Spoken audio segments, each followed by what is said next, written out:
I'm sorry that people want to make a spectacle of themselves by claiming that they're going to leave the state. Look, if you want to leave the state, I would like you to stay. I'd like you to get involved and make it a better place by working together with us. But if you want to leave, then get up and move. Gosh, where do I begin? He says, make sure your voice is heard. Well, unfortunately, our voice isn't heard because he's gerrymandered this state to death. That's Governor J.B. Pritzker talking about a movement of people wanting to split the state into two, saying if you don't want to stick around and help, just move out. And G.H. Merritt, the executive director of New Illinois, one of those movements that wants to split the state into two, saying that the governor just doesn't get it. It's Illinois in Focus Daily. I'm Greg Bishop. Like, subscribe, and hit that notification bell, and wake up with us each and every weekday morning here. The live chat's always popping, so you can go and join in there. But obviously, you can get the podcast wherever you get podcasts. Just search Illinois in Focus. Greatly appreciate you guys tuning in. So yesterday, the governor had two events in Southern Illinois. First one, not really many off-topic questions. The second event, there were some off-topic questions. Previous segment, we talked about the governor responding to the continued prodding of the White House to focus on public safety in Chicago. Well, the final question he got yesterday, again, at an unrelated event, was a Southern Illinois reporter of sorts saying that, hey, there's a lot of people across the Southern Illinois area that want to split the state into two. And I think actually the question was they want to become part of Indiana. That's conflating a whole bunch because there's different movements here, as I'm finding out as I continue to report on this, right? So you have the dozens of counties across the states that have non-binding resolutions that they've been voting on for years, like the past 7-10 years or so, it seems. They've had these non-binding resolutions come up, and overwhelmingly they win, essentially saying that, hey, they want to split the state into two, leave Cook County by itself, and let's make a different state.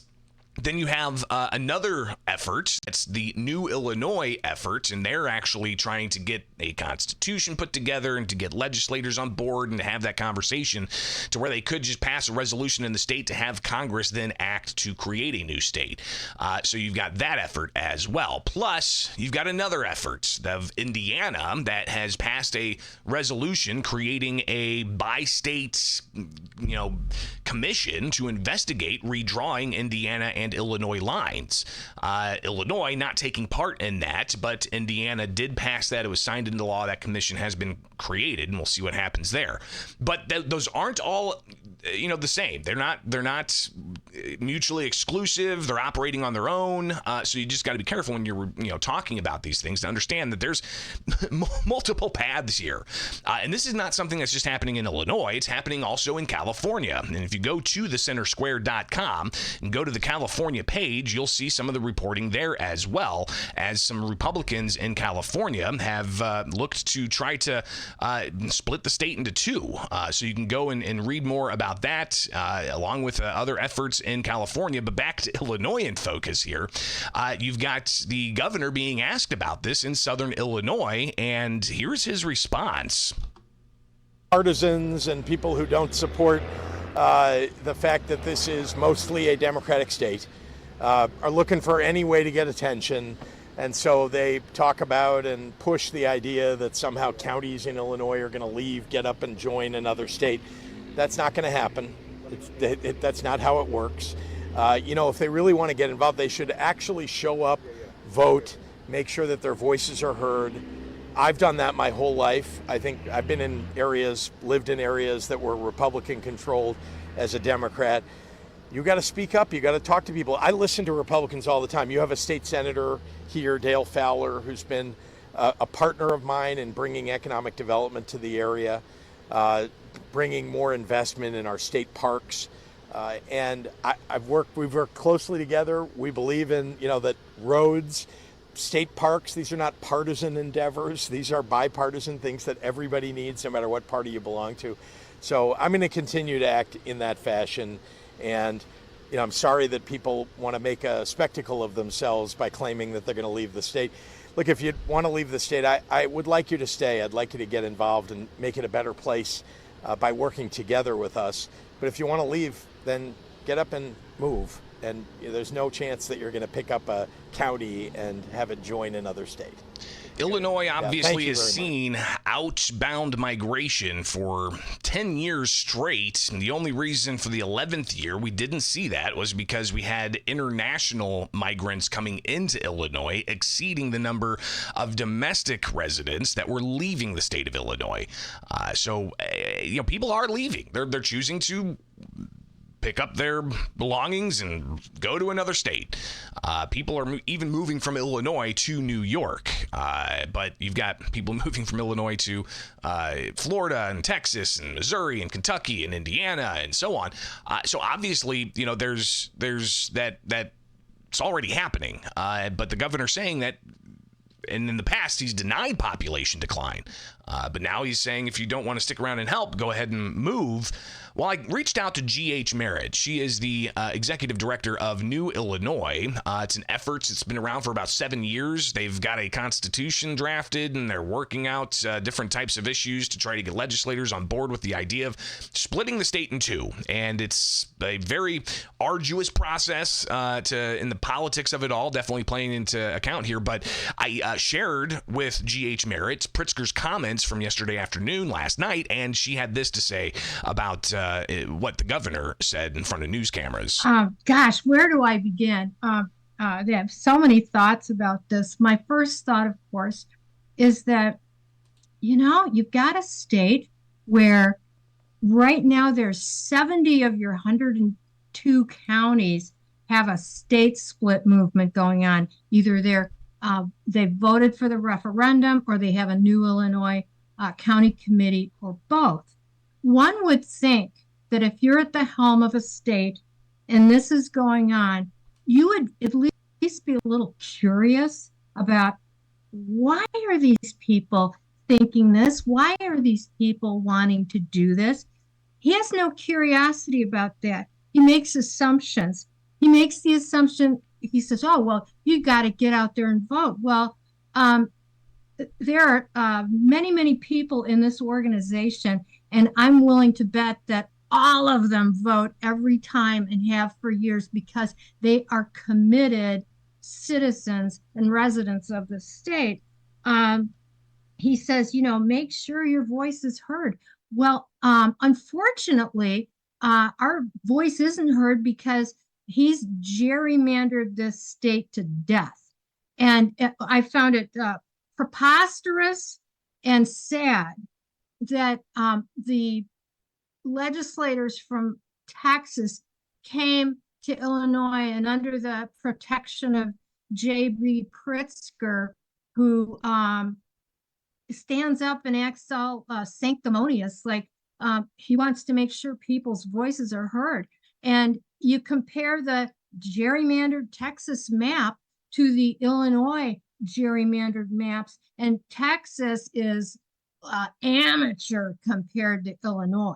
And so, we aren't a partisan group. That's another thing that he gets wrong. He gets it wrong because he doesn't care, and he's never asked. He's never sat down with any of us to find out what the story is. And the story is that in the state of Illinois, if you don't live in Cook County, you have no voice. And it dates back to Reynolds v. Sims, where they changed the way that state senate's seats were, the districting was done.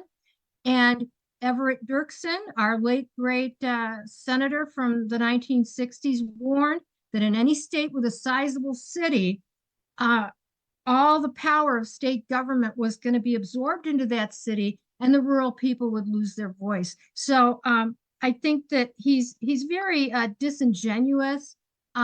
He pushes for things that may be great for an urban area, but they're not great for rural small town areas at all. But if you care, Governor Pritzker, about people having a voice in Texas, why don't you care about the fact that many, many of the people in this state have no voice because you've stolen it? And G.H. Merritt, the executive director of the organization New Illinois.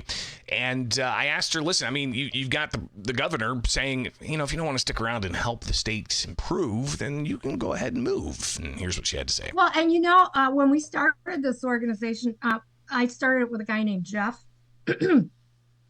And my husband and I were thinking about moving, and because it was like, hey, I don't know where we're going, but we ain't staying here. But my father built my house, and he had since passed away, and I didn't want to sell my house. And it was like this epiphany moment of realizing that the corrupt politicians in the state were pushing people out, including me. And so I decided, and Jeff decided, that we were going to stay and fight for our home. And so he really doesn't know what he's talking about. And he also says this is never going to happen. Well, we've been watching the state of Illinois for 8 years now, and we see that you are on a path toward going over a financial cliff. And as you get closer and closer to that cliff, we believe that we'll be able to negotiate with some of the people in the legislature, because the fact is a resolution doesn't require the governor's signature. So that's all I got to say. We're not giving up because he says it isn't going to happen. It happened in Maine, it happened in West Virginia, and 3 other states. And it's also something that's being discussed in other states as well. As I mentioned earlier, you've got the team at thecentersquare.com in California with this headline: GOP legislators propose creating new states from California counties. Republicans are calling for 35 inland counties to secede from California, creating a new state. And the GOP announcing that plan Wednesday as their response to Democrats' congressional redistricting efforts. And you can go read that story and even see video of them talking about the rationale behind why those in California are wanting to split the state into two. And it's very similar to the reasons why people in Illinois want to split the state in two. From what I've gathered in reporting on this for years, it's the economic issues, it's the high taxes, it's the lack of accountability to address these issues, it's the social issues, the education mandates, the gun ban, for instance, these types of things that the rest of the state feels that they shouldn't necessarily have to be burdened by at the whims of those who live in the urban center of Chicago. And then you get into the debate of just exactly all the relationships that are made between rural and urban and how they support each other and which one's taking more tax dollars and so on. But all of those things obviously also have to have the discussion of the debt that this state has, the $140 billion unfunded pension liability, and how, if this was to happen, a split in the state, how that would be divvied up, because most of the downstate area has those teachers in it that are driving a lot of the unfunded liability with the state's pension funds. So those conversations obviously have to happen before we get to any new lines being drawn and how that's going to play out. But regardless, G.H. Merritt with New Illinois talking about how this is a movement that is happening not just in Illinois but in other states, and it points to a certain direction. It's just going farther down that road of what Reynolds v. Sims caused. It's not likely to ever be overturned because it's considered one of the landmark rulings of the 20th century.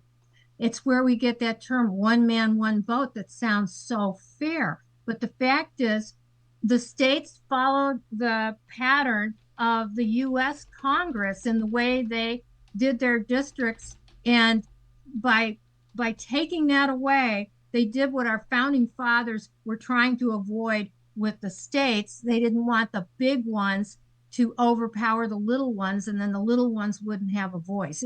It's all about protecting the voice of the minority. And so I think that we can have a conversation later about what's going on in California, because I did have a conversation yesterday with Paul Preston from New California. And but yeah, I mean, he still thinks we're trying to become part of Indiana.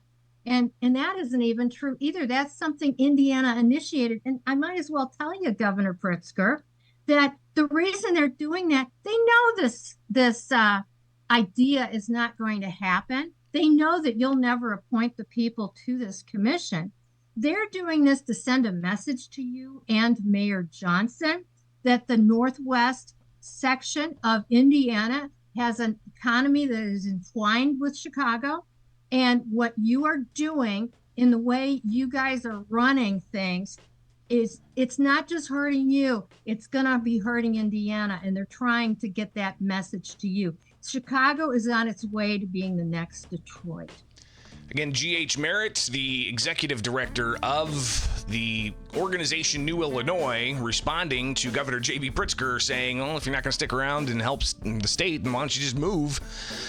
As counties line up non-binding resolutions saying they want to split the state into two, and Indiana is looking at redrawing Illinois-Indiana lines. This is going to be an ongoing story. You look at the latest at thecentersquare.com. I'm Greg Bishop. Thanks for hanging out. Obviously, those watching live, for some reason, I'm not sure why, but about 25 minutes or so into the show, even though I'm hardwired in with super blazing fast internet, YouTube just decides to lose connection, and I got to restart it. So if you missed out on that little chunk there of the restarts, don't worry. I record the segments locally, so those can be uploaded in raw format, and you can watch that in its entirety with no breaks. Or you can get the podcast where you get podcasts. Just search Illinois in Focus, and you'll find it. And wake up with us each and every weekday morning here for Illinois in Focus Daily.